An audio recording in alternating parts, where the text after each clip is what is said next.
O presidente Lula volta a criticar duramente o Roberto Campos Neto depois que o Banco Central manteve a taxa de juros em 10,5% ao ano. Dá uma olhada no vídeo que na volta eu vou te explicar o que está acontecendo e o caldo está azedando mesmo, pessoal. Nós só temos uma coisa desajustada no Brasil nesse instante: é o comportamento do Banco Central.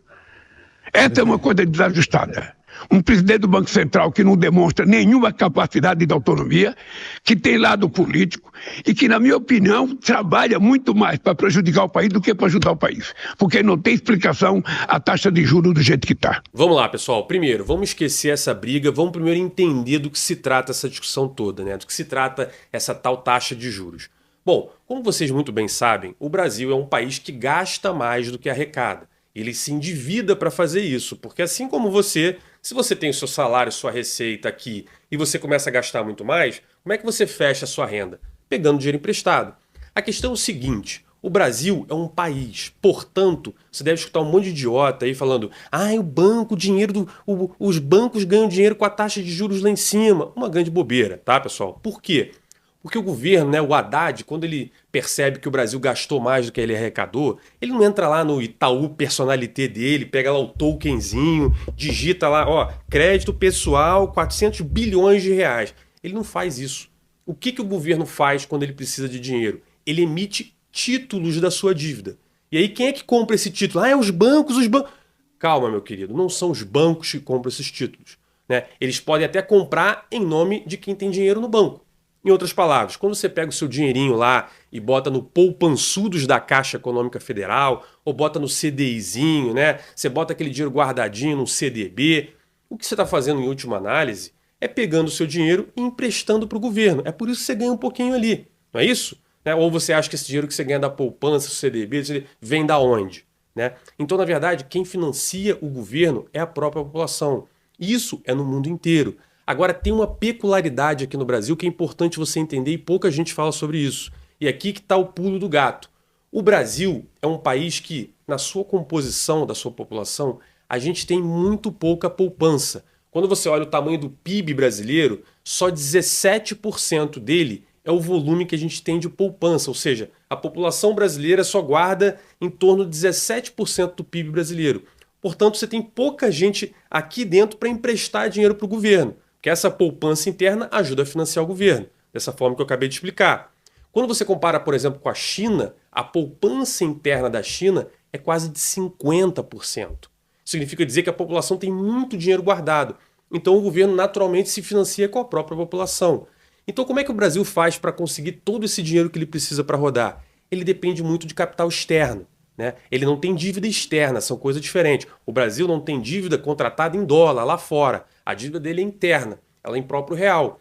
Então quando você tem isso, para um cara externo vir botar dinheiro no Brasil, o que ele faz?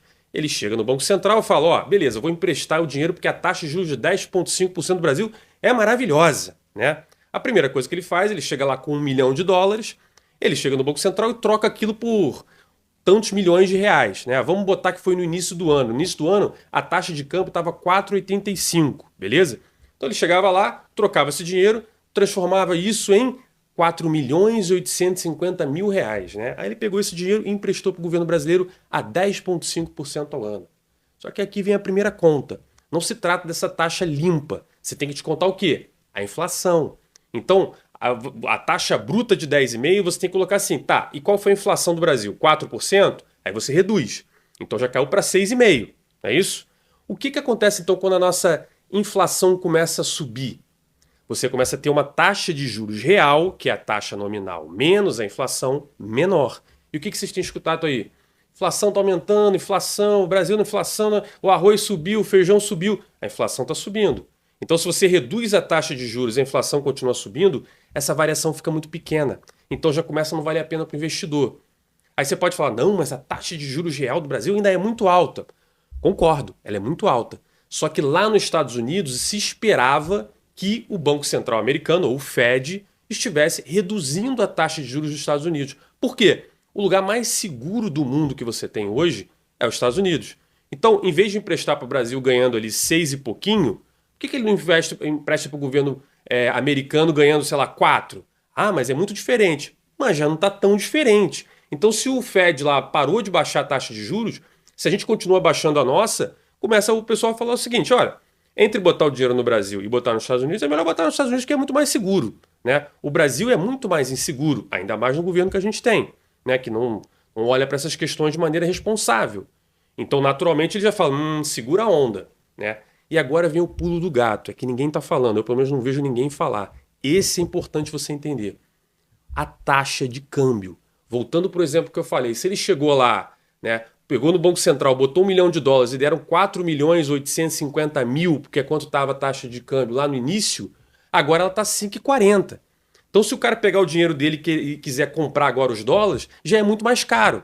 Ele não vai mais comprar $1 milhão com 4.850.000. Ele vai precisar de 5 milhões, né, e 400 mil reais, porque a taxa de juros mudou, a taxa de câmbio mudou.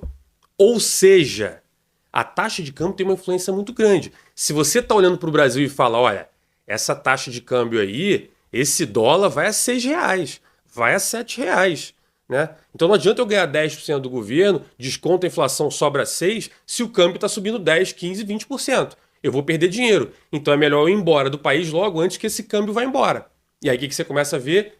Um regime de manada. Vai todo mundo tirar o dinheiro do Brasil. Quando as pessoas estão tirando o dinheiro do Brasil, o que acontece com o dólar? Começa a subir. E aí começa esse ciclo. Então, por isso que o Banco Central tem que ser muito responsável. Ele fala o seguinte, olha, eu estou de olho na taxa de câmbio, na taxa real, eu estou de olho nisso. Para que os investidores estrangeiros que efetivamente emprestam dinheiro para a gente... o Brasil não tem dívida externa. Sim, ele não tem dívida em dólar, ele tem dívida interna. E quem tem que botar dinheiro aqui é o pessoal estrangeiro. Se eles não botam dinheiro aqui, o governo não consegue dinheiro para se financiar. E aí o que acontece? Quando um governo não consegue se financiar com a sua população ou com investidores, ele imprime dinheiro. Ou seja, ele começa a imprimir moeda, tem uma dinâmica econômica que se faz isso, não é mais uma impressorinha, mas basicamente ele começa a colocar mais moeda no mercado. Quando você coloca muita moeda em um mercado, acontece como qualquer outra coisa. Você tem muita oferta de um produto e o produto aqui é a moeda. O que acontece quando você tem muita oferta? O preço cai, o valor da moeda cai. Então você desvaloriza o real. Quando você desvaloriza o real, você tem inflação. E aí é o que a gente percebe que aconteceu na Argentina, na Venezuela, na Turquia, no Brasil na década de 80. Ou seja, se o país não consegue se financiar de maneiras corretas com investidores, essa impressão gera uma inflação absurda, que faz com que o dólar dispare e você tenha problema grave, porque a inflação ela ataca o pobre, ela não ataca o rico. Né? Eu sempre uso o exemplo do apartamento. Se eu tenho esse apartamento aqui, ele vale R$ 100 mil, se tiver 100% de inflação, ele vai valer 200 mil. Para mim não vai fazer diferença. Eu continuo com o apartamento, agora ele vale o dobro. Agora e o cara que não tem apartamento, como é que ele faz? Ele tinha que pegar 100 mil para comprar um apartamento, agora ele precisa de 200 mil. Quem tem dinheiro no banco e comprou lá IPCA, não sei o quê, comprou dólar, não sei o quê, o cara está protegido. E o cara que não tem dinheiro guardado? Como é que faz? Então percebe que a inflação, você consegue se proteger se você tem bens e dinheiro. Quem é que tem bens e dinheiro? A galera rica. Então esse é o grande problema. Enquanto o governo começar a politizar essa questão e não entender ela de frente, enquanto o Lula achar que é o seguinte, não, eu vou botar a culpa no Roberto Campos Neto, que aí as pessoas vão começar a acreditar que a culpa é do Campos Neto. Não vai mudar nada. Né? É tapar o sol com a peneira, porque a porrada vai vir. Não adianta você dizer que a culpa vai ser do Campos Neto. O Lula vai sofrer da mesma forma, porque a maior parte da população sabe lá quem é Campos Neto, nem sabe direito quem é Lula, só vê ele pela televisão. O que a população entende é o seguinte, porra, o arroz subiu. Porra, o feijão tá caro. Cara, meus amigos estão sendo demitidos, o que está acontecendo? É assim que as pessoas percebem a economia. Elas não percebem por detalhes. Eu falo aqui, mas eu falo para um público muito pequeno, que quer conhecer de economia.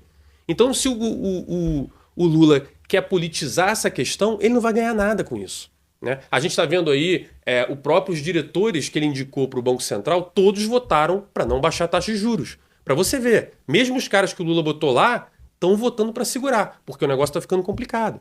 Né? E ao invés do governo Lula falar, olha, a situação está ficando mais complicada no mundo, vamos controlar os gastos, vamos controlar as despesas aqui, para acalmar o mercado, para falar o seguinte, ó, tudo bem, o dólar deu uma disparada aí, mas o cara vai cortar custo, o cara vai dar um jeito aqui, ele está preocupado com isso. Quando ele chuta o balde e fala, a culpa é do Bolsonaro, a culpa é do Roberto Campos Neto, Tarcísio, tá não sei o quê, quando ele vai falando isso, o investidor externo fala, mas você é maluco, esse cara é maluco, pega o dinheiro e vai embora. E nesse regime de tirar o dinheiro do Brasil, o dólar vai para cima, a inflação vai para cima e a gente vê o que está acontecendo. Esse é o grande problema. É políticos quererem tratar coisas sérias de economia como uma disputinha de palanque. Ficar um xingando o outro, apontando o dedo para o outro. Mas, gente, aprende uma coisa.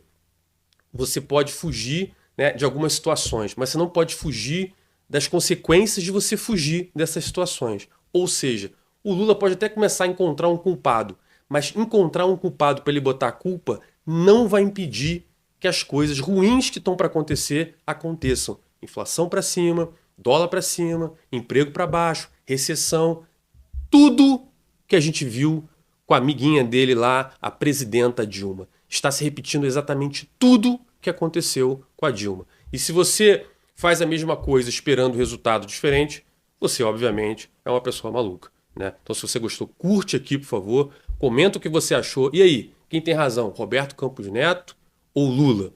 Não deixe de seguir o canal e vejo você no próximo vídeo.